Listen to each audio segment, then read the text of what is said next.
Welcome, everyone, to the Onpoli podcast. I'm Steve Paikin. And I'm John Michael McGrath. We have fresh polling showing the Progressive Conservatives would emerge victorious if an election happened today. Carolyn Parrish will be the next mayor of Ontario's third largest city. Premier Doug Ford signs another memorandum of understanding with a U.S. state. This time it's Illinois. Are these deals really a thing or just fancy photo ops? And in your column, my column, I'll talk about the one thing that Parrish and Ford can both agree on. Oh, want to find out what that is. And I've got a piece on one of the biggest 180-degree turnarounds in Ontario political history that saw a premier change his mind about funding the Roman Catholic school system, and it all happened 40 years ago this week. It's Friday, June 14th, 2024, so let's get to it.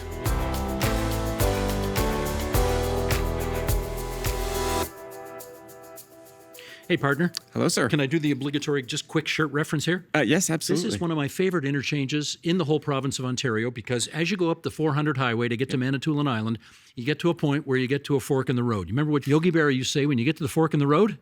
Take it. Okay. That was Yogi.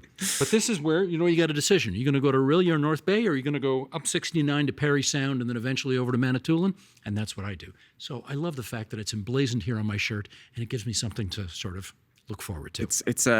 It's one of those pieces of Ontario geography that if you've been on that road and past that sign, you recognize it. Right on, right on. Now, we don't normally spend a lot of time talking about all of the myriad press releases that the opposition parties at Queen's Park put out because... How could we? How could we? And we really don't want to because not all of them are brilliant nuggets of information. But there was one that came out from the Ontario Liberals recently that caught our fancy. And we were talking, as you remember, a couple of weeks ago about the fact that the Master Framework Beer Agreement is going to be brought to an end 1 year early for a cost of, the Tories say, $225 million. The Liberals say $1 billion.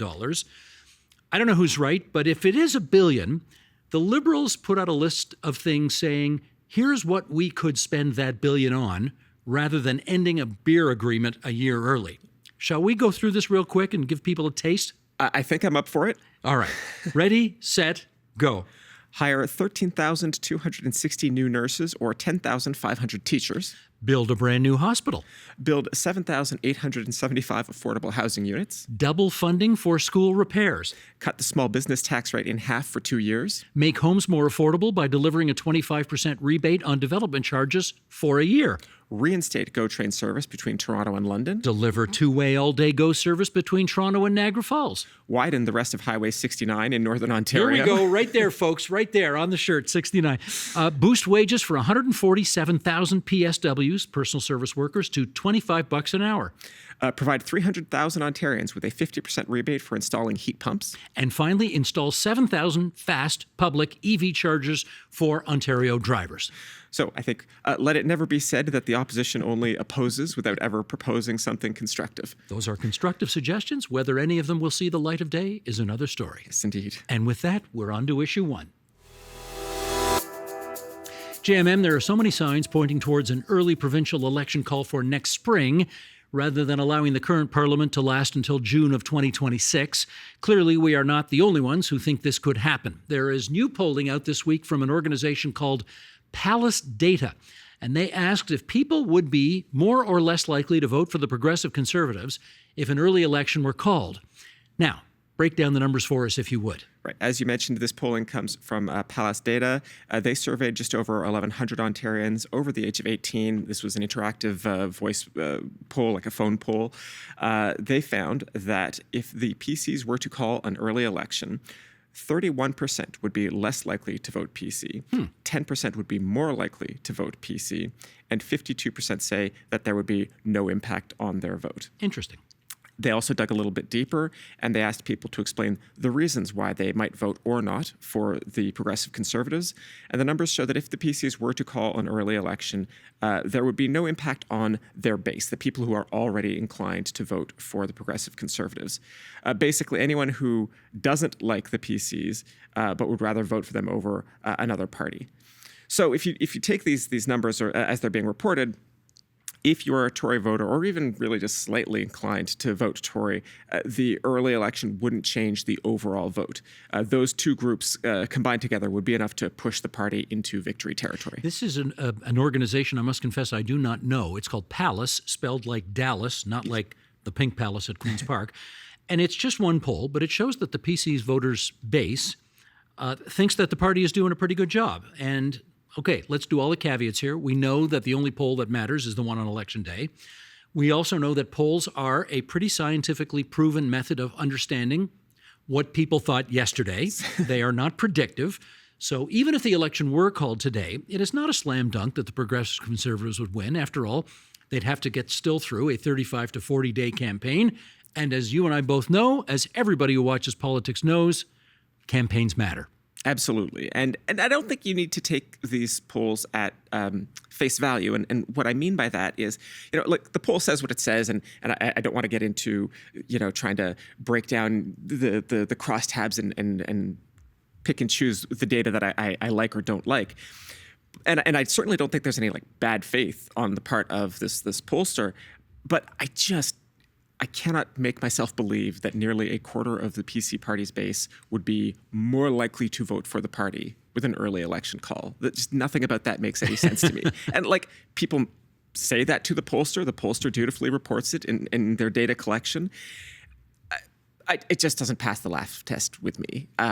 You and I have both seen poll results that didn't actually play out in the real world. And this smells like one of those to me. Well, but let's also say, if you are the Progressive Conservatives and you're 6 years into a mandate with 2 victories under your belt, these are pretty good numbers. You're not unhappy with this at all. No, absolutely. And you taking these results as they've been reported, you would feel pretty confident going into the next election. Indeed. Now, Palace Data also did some polling around the decision to expand alcohol sales in corner stores. We talked about that a second ago. And the result there, interestingly enough, somewhat more negative. Yeah. What do they say? Yeah, this was surprising to me.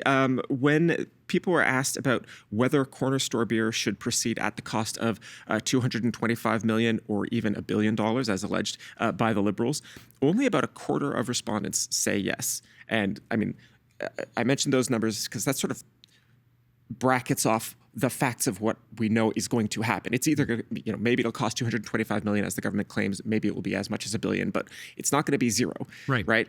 And only about a quarter of voters say they support this going forward. That's a lot of money for not much support. Exactly. And something like 70% of respondents say either they want there to be no cost for the expansion of beer and wine sales, or that the government should not proceed with the expansion at all. So not a ton of support for this measure. Now, they did break down the numbers by age.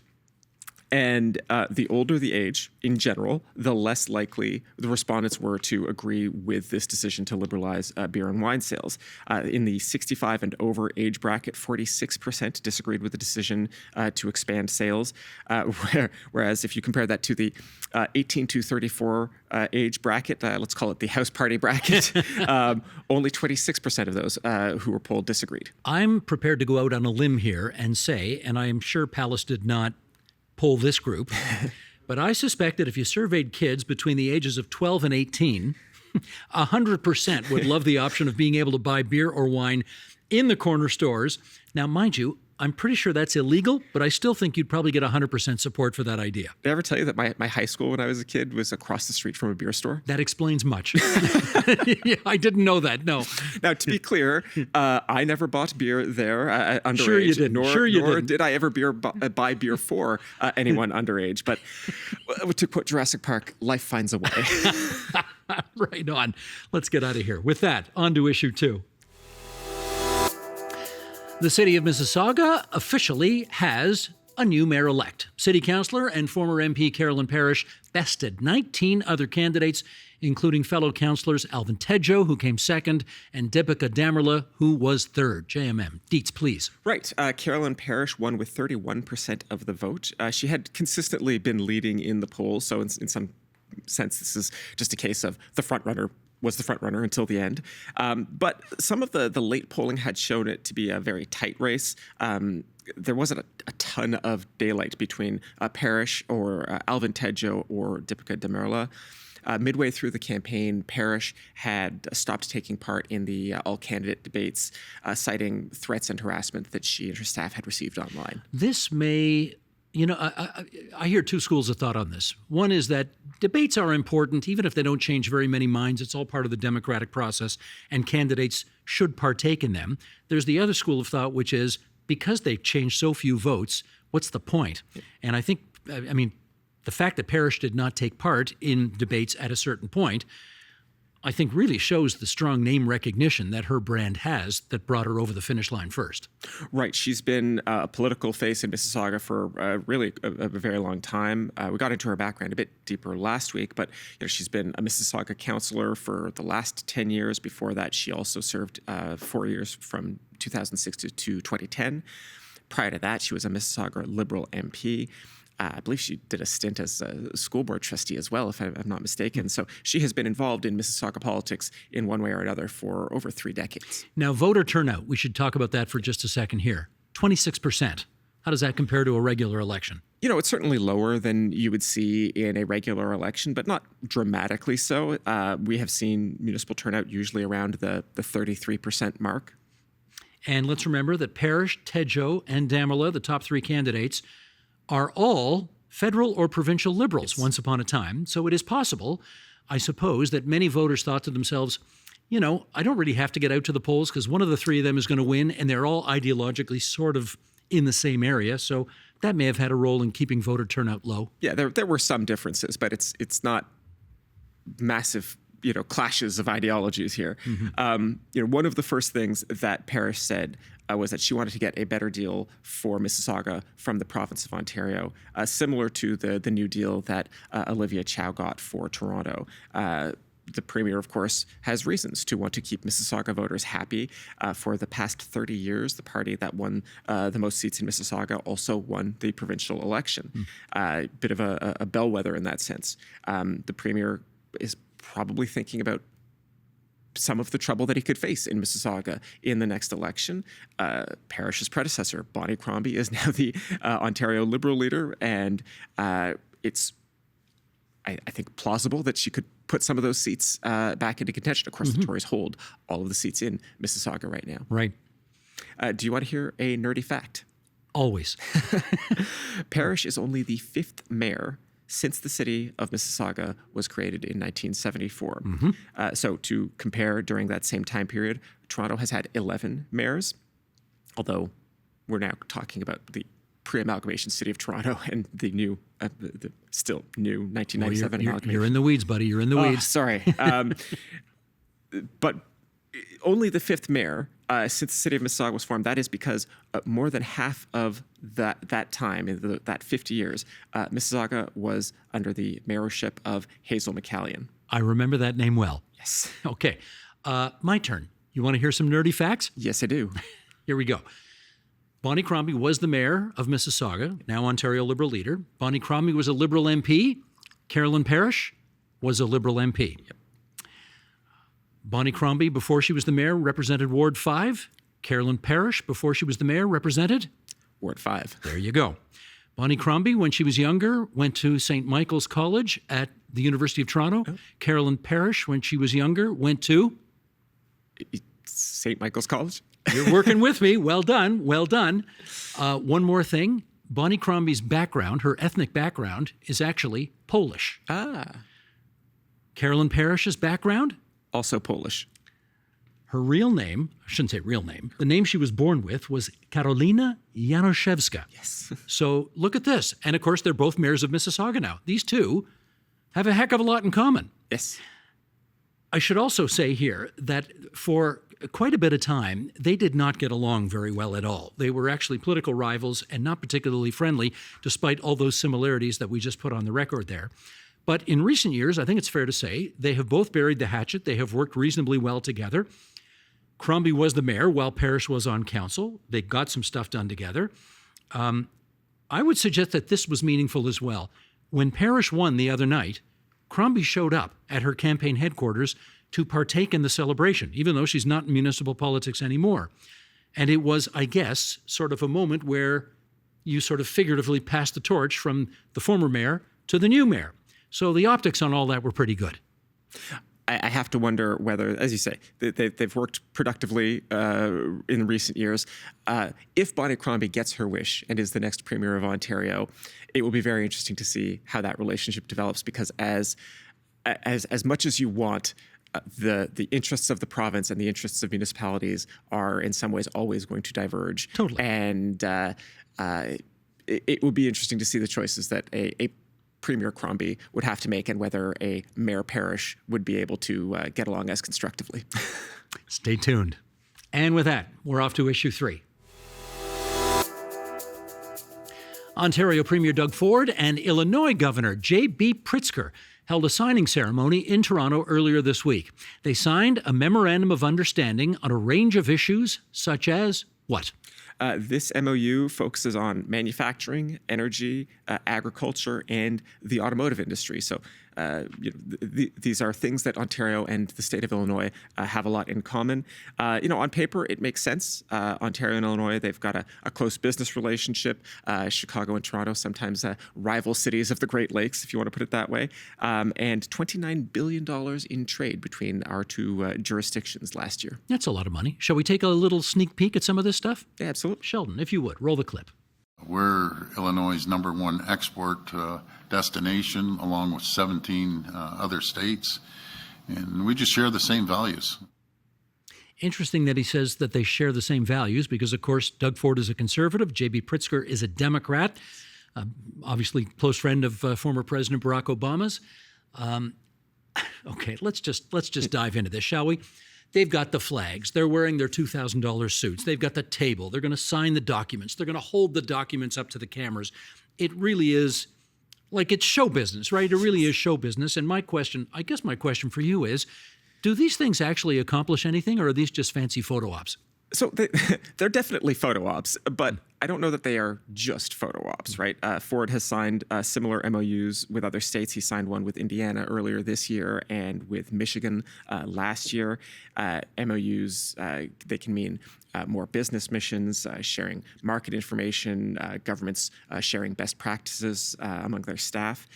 But more broadly, I think it's easy to underrate how important it is for Ontario and for Canada that we have good relations between states and provinces. There is a lot of ways that governors can make trouble for Ontario if they want to. Just one example, Michigan Governor Gretchen Whitmer has spent years trying to stop the Line 5 pipeline that crosses the border. I believe it's Sault Ste. Marie. This is something that Ontario and Canada have formally opposed. There's a very big argument about the environmental risks versus the energy security that it provides to Ontario. I'm not going to get into that, except to say that these are the kinds of things that governors can do if, for whatever political reasons they have. You could also look at the NAFTA fight during the Trump years, the prior Trump years. One of the big parts of Canadian advocacy in U.S. politics of trying to ensure that Canada's interests in that free trade dispute were preserved. Obviously, there was a lot of stuff that happened at the federal levels between President Trump and Prime Minister Trudeau, but there was also a huge amount of advocacy at the subnational level, right? Premiers and ministers going out and talking to governors and congresspeople and really making the case that hurting Canada was only going to hurt local U.S. businesses in districts and states all across the U.S. So while these confabs, they are not like the most important thing in the world, they are also not unimportant either. There was should I call it a funny moment? Okay, when Kathleen Wynne was the premier and Mike Pence was the governor of Indiana. Yes. Was the governor of Indiana. They did another one of these things. And I'm not sure I've seen two more uncomfortable politicians in each other's presence. Kathleen Wynne, the openly gay female premier of the province of Ontario, a Liberal, and Mike Pence, the evangelical Christian Republican governor of Indiana. Yeah, not a lot of karma there. No, but you got to have these meetings, and absolutely, it's part of the job just as much as it is introducing bills and passing them in the legislature. Right on. And with that, we're on to your column, my column. Time now for our regular feature that we like to call Your Column, My Column, in which JMM and I reminisce about the pieces we wrote for our website, TVO.org, over the past week. And JMM, tee up for us what you wrote this week. I wrote about the new mayor of Mississauga and how, while both she and Doug Ford agree on the need to get Ontario's third largest city building more homes, there is a big blank space we are waiting for the province to fill in before we know what that looks like. You remember that brief moment where it looked like the province was going to de-amalgamate Peel region, which includes Mississauga, Brampton, and Caledon? It was a deathbed promise that Doug Ford gave to Hazel McCallion until he didn't. Yes, and exactly. then he took it back. Yes.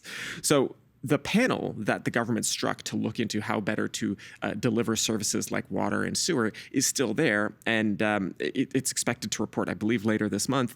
And in theory, the province is supposed to do something with that advice when they receive it.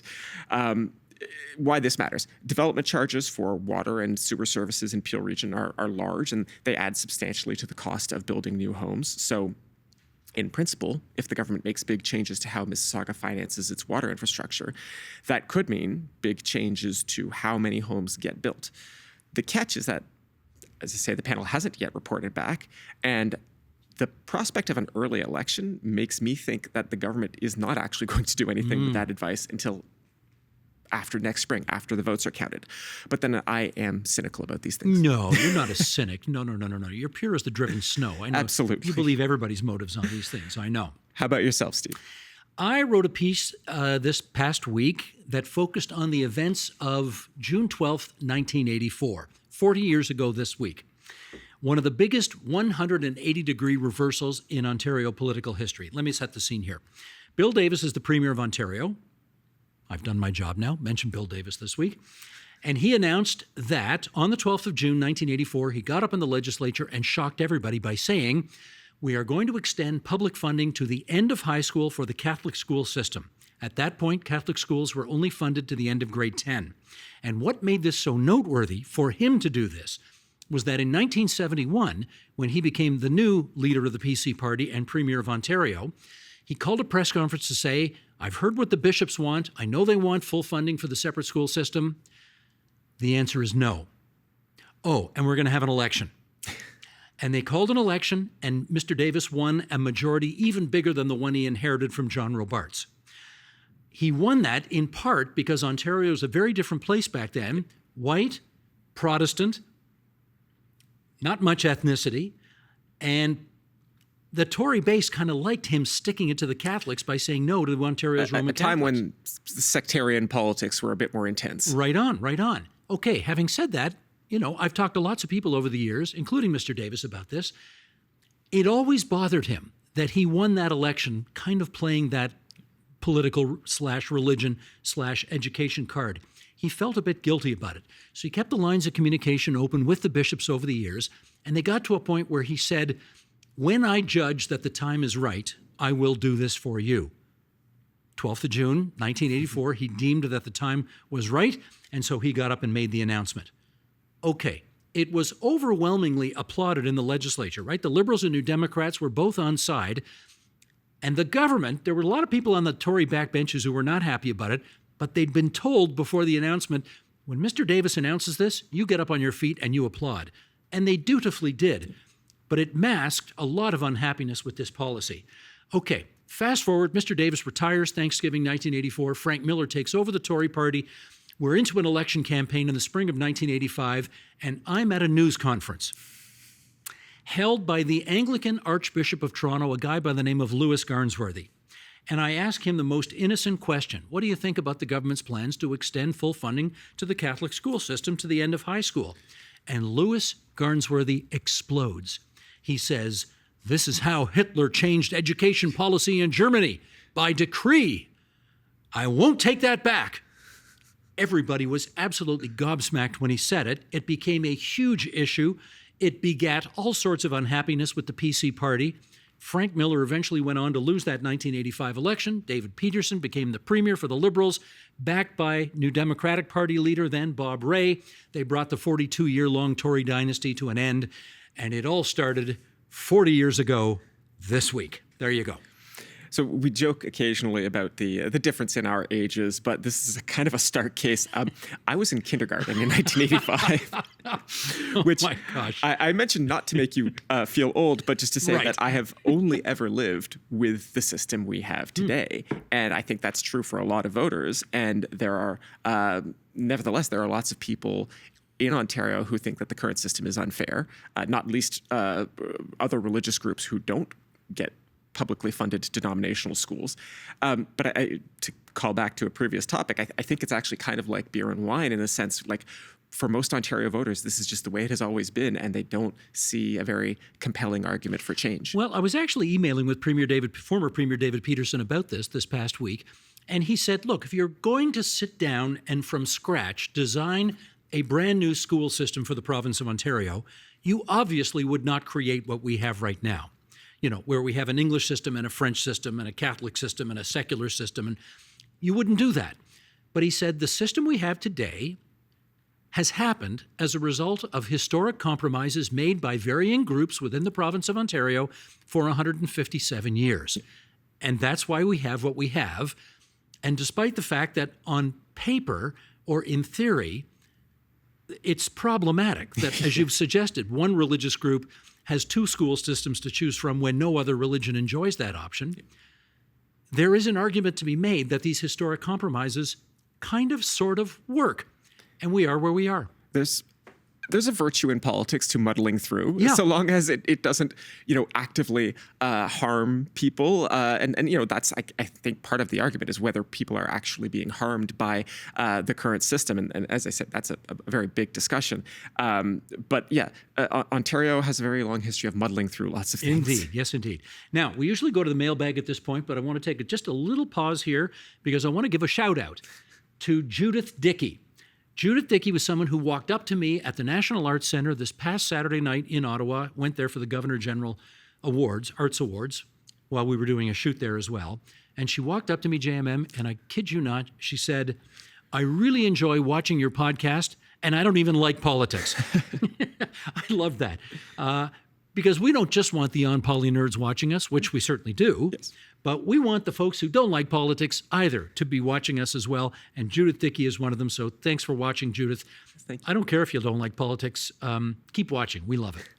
There's an old quote about war that I'm going to paraphrase and say, you might not be interested in politics, but politics is interested in you. Exactly. Right? Yes. If we can reach more than just the nerds and the wonks, and again, nerds and wonks, you're my people, I love you. But if we can reach more than just the nerds and the wonks and help people understand some of the forces that are, shaping their daily lives, right? I feel like we've done our job. Amen. Okay, let's go to the mailbag here. Now, before we get to the questions, we wanted to talk about something kind of exciting that we've got coming up. You want to tell the folks what's going on? Absolutely. We are rapidly coming up to our last episode of the season on June 28th. That happened faster than I felt it would. The final episode will be a mailbag episode where we will answer all of your burning Ontario politics questions. So please send them in, and I think we've got some prizes. We do, actually. Now, I want to tell you about this because I just interviewed this guy for the agenda. And the interview that I did with Richard Petty, who is the author of this book, will be on the agenda on the 24th of June. This book is called Great Small Towns of Ontario. And the irony of this book is that it was written by Richard Petty, who used to be the chief executive officer of Maple Leaf Sports and Entertainment. So his job used to be getting the population of a small town into what was then the Air Canada Centre, now the Scotiabank Arena, on a regular basis for Leaf and Raptor games. He's basically left Toronto. He's moved to southwestern Ontario to a small town outside Windsor, I think about 25,000 population, called Amherstburg. And he's kind of dedicated himself to improving the town of Amherstburg. He's bought up a number of properties, renovated them, trying to beautify the town. And he goes through this, and there are, I don't know if you can see any of this, but I mean, the pictures and it's gorgeous. He's got 10 small towns in here. Here's the map of it right here. And I should say, okay, Almont, Perth, Picton, Cobourg, Port Hope, Huntsville, Elora, Goderich, Amherstburg, and Niagara-on-the-Lake, which is probably the most beautiful small town in Ontario. Probably is. Careful. I know. Them's fighting words for a lot of folks, but it probably is. And we are going to have a draw. Richard has kindly given us 3 copies of his book to give away. We'll do a live draw the last week of the show. and send us your questions. 3 people will get to take this away. And the reality is, if you got a month in the summer to travel the province of Ontario, you could do a lot worse than go visit these 10 small towns and go through the book, kind of like a Michelin guide, and Richard will tell you why they're the best small towns in Ontario to visit. Each of those towns. Yeah, of course, yeah. All right. With that, if you've got a burning question or insightful comment, send it along to onpolitics@tvo.org. This week, we've got this question from Ian Cunningham from Toronto, who writes, I'm confused. In his new role as government House Leader, is Steve Clark a member of Cabinet? Is he also a minister without portfolio? Many thanks and keep up the great work. Cheers, Ian Cunningham. Ian, I think we may have contributed to some confusion about this on last week's podcast, so let's clear that up right now. Steve Clark is not in Cabinet. He does, however, have a leadership position with this government. The title is called Government House Leader, which basically means he has the job that is responsible for setting the government's agenda, figuring out when bills get introduced into the House, when the bills get voted on, when they get sent to committee for study, when they get dropped because they're not going to have enough time to get them through or whatever. It's a better job, obviously, than being just a backbencher. There is a pay increase that comes with it, but there is no seat at the cabinet table. So we clarify that right now. While we're on this topic, I do want to note that Clark is not inheriting the position of Minister of Legislative Affairs. That was a title that Paul Calandra held and was responsible for the upcoming renovations of the legislature. Those responsibilities have been handed to the Ministry of Infrastructure, currently headed by Kinga Surma. Do we know where they're going to have question period and all that stuff once the legislature is under renovation? That hasn't been announced yet. As I understand it, they are still looking. They are speaking to many different stakeholders about where, but they're looking for some very large space where they can assemble and do an off-site legislature, if I can put it that way. But they also need like offices and stuff. And there's also some dispute about, will reporters have the same access to MPPs that we currently do in the legislature? All of that, as I understand it, still very much up in the air. I love your idea. You had the best idea on this. Take it on the road. Yeah, take it on the road. Have question period, bill introductions. Take all the MPPs, send them on the road, different cities all over the province. Take Queen's Park to the people. I love that idea. Yeah, no, we've bring them to Sudbury, bring them to Thunder Bay. Just have a traveling legislature. Yeah, this is going to go on for like 10 years of renovations, so it's possible that we need to think of maybe a more static base as well. But yeah, I'm still banging the table for put it on the road. Bang away, bang away. Let's do one more quick note here. Okay, Sheldon, you want to bring this one up? Here's a question from David Harrison who says, so what's really going on with the Eglinton Crosstown? There must be a story here. I hear rumblings, David says, that Metrolinx and the TTC are at odds over serious issues related to its workability. SP and JMM, what's the buzz? Tell me, us, what's happening? And then David signs off, still a listener. David, we're glad that you're listening, but you may want to try the video podcast just once in a while. Lots of people do. Anyway, what's going on with this crosstown now? So, David, I think you and everyone who is even moderately interested in transit projects would like to know the answer to your question. In the spring of 2023, Metrolinx CEO Phil Verster said that there were still hundreds of technical issues that needed to be fixed, including issues with the track. I've heard that the issue is basically track alignment, which is something that it freaks out Metrolinx because... You know what they did, right? Like they started building from the east end, and they started building from the west end, and they were going to meet in the middle. Yeah. And when they got to the middle, they were off. Yeah. They were off. And so there are issues, the nightmare that Ontario does not want to see recur is what happened in Ottawa, where we had a derailment and they don't want to see that again, so they're being super fastidious about this. Our colleagues over at Global News submitted 2 Freedom of Information requests to find out more detail about the list of issues, and those requests were denied. Metrolinx said that releasing the information would impact third-party commercial companies, and that is one of the reasons in the law that you're allowed to deny these kinds of requests. Phil Verster had also promised updates every 2 months. Those updates have not happened. Make of that what you will. The Premier has gone so far as to say that he's frustrated with the amount of time that the project has taken. No sign yet of when an actual paying human passenger will get on a actual train on the crosstown. Well, but there are lots of signs near us. I mean, we have a particular interest in this because the Eglinton Crosstown is 100 meters north of this studio. Yeah. It goes east. I mean, someday, God willing, it'll go east-west along Eglinton. And this intersection of Yonge and Eglinton has been a construction site for years. Cranes, bulldozers, stoppage of traffic. I mean, it's a literal construction site. It looks great now, like they've taken all that stuff away. You've got a really nice new designed intersection there. You got bike lanes in there. You've got a couple of gleaming new LRT stations that are there. You know, they look very nice, but still no trains. Still no trains. Someday. It's like next year in Jerusalem, but whatever the equivalent is for transit service, you know. Again, if you'd like to ask about any content on this show, please email us at onpolitics@tvo.org. And that is the Onpoli podcast for this June 14th, 2024. Happy Father's Day this weekend to you, to me, and all the other dads who are watching or listening. You can follow our show on Apple Podcasts so that you get notified each time a new episode is available. And you can see the video version of the podcast on the TVO Today YouTube channel. Any feedback you have, we're happy to hear it, good, bad, or indifferent. Write us an email at onpolitics@tvo.org. Please include your first and last name and where you're located. This week's episode was produced by Maya Abramson, editing by Colin Kish. Production support from Jonathan Hallowell, Christine Gardner, Carla Lucchetta, and TVO's Digital Media Services team. Our managing editor is Katie O'Connor. Lori Few is the executive producer of Digital. Stacey Dunseith is executive producer of The Agenda. John Ferry is vice president, programming and content. Special thanks to our wonderful crew that make this set look so good. Tony, are you back there on 3? Did you keep him in focus the whole show? Tony Burke getting a shout out this week for doing a good job.